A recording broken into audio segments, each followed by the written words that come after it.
Ya, assalamualaikum warahmatullahi wabarakatuh. Teman-teman, ya perkenalkan kita bertiga di sini kita akan membahas tentang sedikit tafsir yang dimana tafsir itu berada di kota Damaskus, teman-teman. Gimana kelanjutannya? Mari kita simak berdasarkan kami bertiga ini. Sebelumnya, saya di sini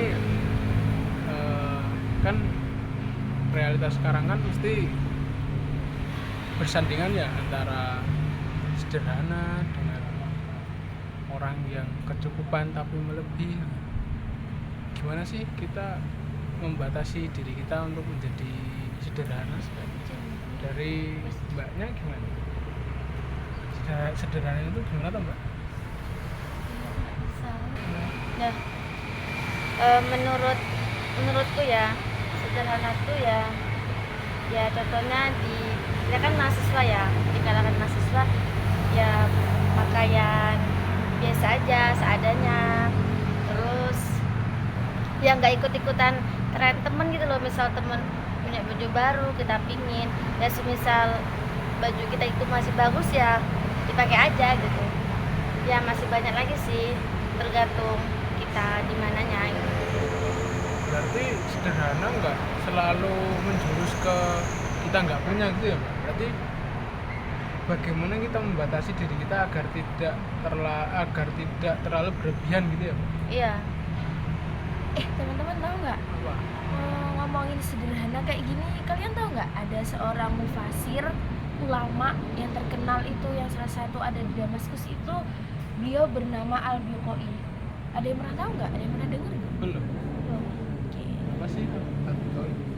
Kita mulai dari biografinya terlebih dahulu ya. Al-Biqai itu nama lengkapnya siapa? Beliau itu siapa? Keluarga beliau itu bagaimana? Ya saya ceritakan di sini teman-teman semuanya bisa disimak. Al-Biqai itu nama lengkapnya Burhanuddin Al-Biqai, atau lengkapnya Ibrahim bin Umar bin Hasan Ar-Ribad bin Ali bin Abi Bakar Asy-Syafi'i Al-Biqai. Beliau adalah seorang ulama tafsir abad ke-15 yang terkenal dengan karya tafsir lainnya. Salah satu karya tafsir beliau yang saat ini relevan di kalangan kita sebagai seorang mahasiswa dan populer ya, seperti itu nama tafsirnya itu Nazm Ad-Durrul fi Tanasub Al-Ayat wa As-Surah. Beliau ini lahirnya di Lebanon pada tahun 809 Hijriah atau 1406 Masehi, dan beliau wafat itu di Damaskus. Jadi beliau itu lahirnya di Lebanon dan wafatnya itu di daerah Damaskus. Beliau itu wafat pada tahun 885 Hijriah atau 1480 Masehi. Al-Biqai ini dikenal sebagai ahli tafsir yang meneliti tafsirnya. Tafsirnya itu berisi keserasian ayat dan surat dalam Al-Quran, bahkan hingga tingkat katanya. Jadi beliau itu lebih meneliti kepada ayat ayat dan surat yang ada di dalam Al-Quran. Jadi bukan hanya itu, sampai kata-kata yang ada di dalam Al-Quran itu beliau serasiin. Al-Biqai ini juga memulai pendidikannya dengan belajar ilmu qiraat atau cara membaca Al-Quran dari Ibnu Jazari, seorang ahli qiraat yang terkenal di Suriah. Pada usia beliau, ketika beliau umur 12 tahun, beliau keluarganya ini mengalami serangan, bahkan menyebabkan kematian ayahnya. Jadi pada usia 12 tahun ini Al-Biqai ini ditinggal oleh ayahnya. Bukan hanya ayahnya yang meninggal karena peperangan, pamannya, salah satu pamannya beliau juga itu meninggal karena peperangan tersebut. Peristiwa ini terjadi pada bulan Ramadan, tepatnya pada tahun 821 Hijriah. Setelah kejadian itu, ia melakukan perjalanan ke berbagai negeri untuk menimba ilmu dari ulama-ulama terkemuka, termasuk hijrah ke Baitul Maqdis sampai ke Kairo. Ia juga belajar, di samping beliau belajar ilmu qiraat, beliau juga mengesampingkan ilmu-ilmu yang lain seperti beliau belajar ilmu nahwu, shorof, fikih, logika, ataupun ilmu-ilmu lain yang lainnya. Al-Biqai ini dikenal sebagai seorang yang hafal Al-Quran sejak kecil. Jadi beliau itu sudah seorang hafid, beliau juga terkenal ilmu qiraatnya, dan bukan hanya ilmu qiraat juga, beliau juga mengesampingkan ilmu-ilmu seperti ilmu nahwu, shorof, fikih, dan lain sebagainya. Masya Allah ya. Berarti Al-Biqai itu mufasir ya Mbak? Iya. Jadi saya baru dengar nih nama mufasirnya sama kitabnya itu malah lebih panjang kitabnya. Iya. Jadi Al-Biqai itu kenapa sih Mbak kok disebut Al-Biqai itu? Apakah ada sebab atau hal yang menyebabkan dinamai Al-Biqai itu? Sama ini kan Al-Biqai kan abad ke-15 ya Mbak? Berarti itu sebelum tafsir Al-Bayan li tafsir Quran yang dikarang oleh Bintu Syatib, yang itu menjadi penafsir perempuan pertama kali ini teman-teman. Iya. Biqai ini kan abad ke-15 ya, berarti jaraknya udah hampir 5 tahun dengan Mufassirah Bintu Syatih ini. Mungkin bisa dijawab Mbak yang pertanyaan saya tadi terkait Al-Biqai, bagaimana kok tafsirnya tuh mengarah ke lebih keserasian ayat Al-Quran ya, enggak ke sejarahnya atau yang lainnya. Jadi begini teman-teman, Al-Biqai ini, nama Al-Biqai sendiri itu sudah memang nama beliau dari nama beliau lengkapnya itu. Kan nama beliau lengkapnya tadi apa? Ibrahim bin Umar bin Hasan Ar-Ribat bin Ali bin Abi Bakar Asy-Syafi'i Al-Biqai. Jadi Al-Biqai itu nama terakhir beliau di nama lengkapnya. Jadi Al-Biqai ini bukan karena beliau dikasih oleh nama ulama ini itu, bukan. Karena memang itu sudah nama asli beliau, nama lengkap beliau, Al-Biqai itu. Terus rihlahnya beliau sebagai mufassir itu dimulai ketika beliau belajar di Damaskus, dan beliau juga bertalaki di berbagai ilmu kepada ulama-ulama Syam dan ilmu qiraah seperti tafsir, hadis, fikih maupun bahasa. Salah satu ulama terbesar yang beliau ulama besar yang menjadi gurunya itu adalah Imam Syamsuddin Ibnu Al-Jazari. Pada tahun 827 Hijriah, Al-Biqai ini meninggalkan Damaskus. Setelah beliau belajar di Damaskus ini, beliau kemudian pergi ke Al-Quds. Di sana ia bertemu oleh ulama-ulama terkenal dan beliau belajar juga kepada mereka. Pada usia 18 tahun, beliau juga belajar dan menghafal 2 munzumah. Tengah tutup. Biar lantar dipotong di cut bisa tengah-tengah. Kok malah dulu? Ya no, kamu ngece banget. Aku ngantuk. Aduh. Terus Pada tahun 828 Hijriah, beliau kembali ke Damaskus kembali. Ketika beliau tadi sudah meninggalkan Damaskus, beliau kan pergi ke Al-Quds. Setelah beliau pergi ke Al-Quds, beliau kembali lagi ke Damaskus. Setelah mendengar kabar sang ibu meninggal dunia, jadi beliau kembali ke Damaskus. Pada saat itu, beliau pada tahun selanjutnya ketika 832 itu beliau Imam Al-Biqai ini meninggalkan Damaskus lagi dan pergi ke Al-Quds lagi dan menetap di sana selama 2 tahun. Di sana beliau menghafal kitab-kitab seperti Al-Tuhfah karya Ibnu Al-Hajar dan belajar juga kitab-kitab yang lainnya.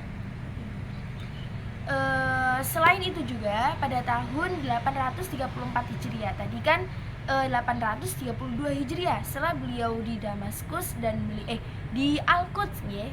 Maaf teman-teman, ke Al-Quds lagi, beliau itu menetap selama 2 tahun. Lah, pada saat itu 834 Hijriah, Al-Biqai ini ke Kairo dan bermuamalazah dengan Ibnu Al-Hajar sampai beliau wafat pada tahun 852 Hijriah dan menetap di Kairo sampai dengan 880 Hijriah. Pada tahun itu 840 Hijriah, Al-Biqai ini juga pergi ke Hijaz untuk menunaikan ibadah haji. Setelah selesai menunaikan ibadah haji, ia kembali lagi ke Mesir. Jadi beliau Al-Biqai ini hijrah ke Damaskus dan menetap di sana dengan menyelesaikan bukunya yang berjudul tadi, yang kitab yang sangat populer di salah satu karangan beliau yang sangat populer itu adalah bukunya atau tafsirnya yang berjudul Nazmu Ad-Durar. Jadi Al-Biqai itu hajinya ke Hijaz atau ke Mekah ya?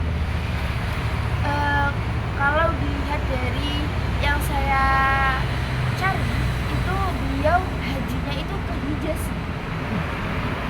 Kalau boleh tahu Hijaz itu sebelah mana sih Mbak? Nggak tahu. Apa? Di sini ada iya toh. Iya. Oh 11 nih. Apa boleh Hijaz itu? Hijaz itu kota ya, kota sebelahan dengan kita. Oh, nah, iya. Terus Dan kenapa kok di Hijaz? Mungkin karena Al-Biqai awalnya itu kan mungkin dia menetap di Hijaz, lalu dia berhaji kan ke Mekah. Terus setelah selesai ritual haji itu ke Hijaz lagi untuk menyembah bersama. Ya. Stop. jadi Al-Hijaz ini beliau ini haji di Al-Hijaz karena Al-Hijaz sendiri kan kota yang bersebelahan dengan Mekah. Jadi kan beliau mungkin berhajinya itu tetap di Mekah, tapi beliau kan menetap di Al-Hijaz begitu. Maka disebutkan dalam beberapa artikel ataupun jurnal-jurnal itu beliau hajinya di Hijaz. Seperti itu. Ya, mungkin rihlahnya sangat panjang ya Mbak, sampai itu di Damaskus, di Yaman, di Mesir, di Hijaz, sampai beliau itu mengarang tafsir ya, dimana tafsirnya itu kalau sekarang panjang banget. Sekarang kan mungkin kalau kita lihat ya teman-teman, tafsir itu kan ada mungkin Al-Munir, Al-Misbah, terus tafsir Al-Bayani. Cuma kan cuma singkat ya, namanya itu kan singkat. Tapi kalau ini itu satu meter namanya daripada pengarangnya. Ya mungkin itu dulu dari penjelasannya Biografi Al-Biqai. Teman-teman nggak mau nih tahu bagaimana latar belakang kepenulisannya gitu loh. Jadi latar belakang naskah ini ditulis oleh Al-Biqai ini. Kalian nggak mau tahu? Kepo gitu tentang latar belakang beliau, kenapa menulis tafsir ini? Bermula dari apa? Ya mau banget. Oke, baik teman-teman, kita ceritakan bersama. Ayo. Kamu loh, Mbak. Jadi latar belakang kitab tafsir Nazmu Ad-Durar ini bermula dari kegiatan belajarnya kepada guru-guru beliau. Ia koleksi penafsiran Islam, tapi ia belum pernah menemukan kitab tafsir yang susunannya itu menjelaskan tentang hubungan antara ayat dan surah. Jadi kurang lebihnya ini seperti tadi, beliau ini sering menserasikan antara ayat dan surat.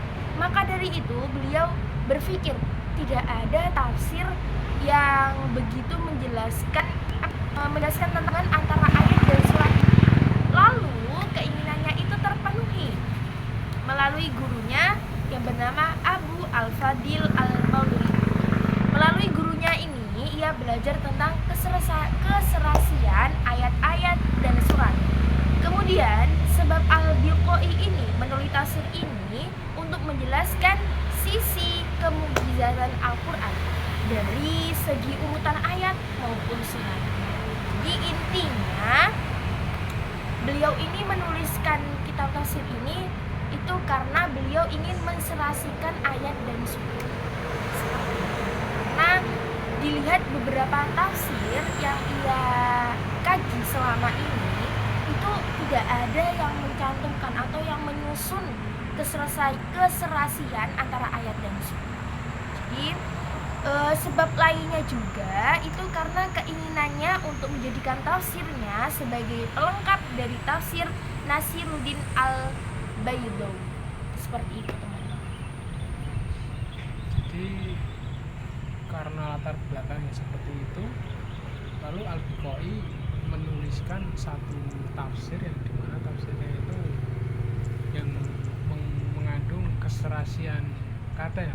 Bagaimana kata itu kan Quran kan mukjizat ya, dimana setiap arti dan hafalnya kalau kita baca kita ada pahalanya,